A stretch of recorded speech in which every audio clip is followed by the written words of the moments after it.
저는 이제 2019년에 굉장히 개인적으로는 드디어 우리나라가 정말 발전이 되었구나라고 생각했던 게 이 공수처법이 통과되었을 때 교수님도 굉장히 뭉클해하셨던 걸로 기억을 하고 있는데, 그런데 최근에 이제 공수처 무용론이 나오고 있는데요. 여기에 대해서는 어떤 생각 가지고 계신지요? 공수처가 당시 이제 기억을 해보시면 촛불혁명이 일어났을 때 공수처가 핵심적 구호 중에 하나였고 문재인 정부의 공약 1호 중에 하나였습니다. 그리고 검경 수사권 조정도 마찬가지였습니다. 그런데 문재인 정부 초기에 제가 민정수석 비서관 할 문재인 정부 전반기는 국회의원 수가 반이 안 됐습니다. 180석이 아니었습니다. 네. 그래서 그 당시에는 당시 의석 구조 하에서 통과할 수 있는 법안을 만들어내야 됐습니다.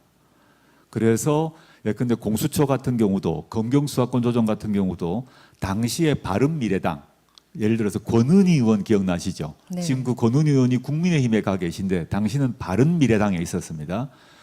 바른미래당이 동의해야만 통과할 수 있는 상황이었기 때문에 그 정도에 맞는 수준으로 공수처도 만들어지고 그 수준에 맞는 수사권 조정이 이루어졌습니다.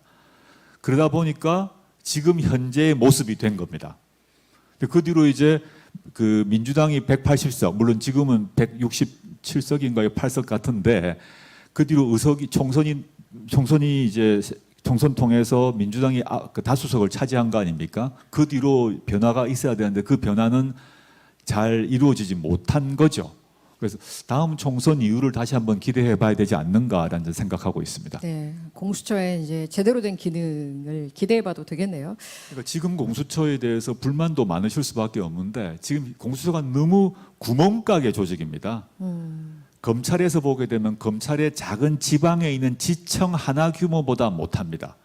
원래 설계했을 때 생각은 적어도 한 대여섯 배, 한 10배 정도의 규모가 돼야 된다고 생각을 했는데 그 당시 바른미래당과의 동의가 필요했기 때문에 바른미래당의 동의가 이루어지려면 규모를 줄일 수밖에 없는 그런 한계가 있었다라는 점을 기억해 주시면 좋을 것 같습니다.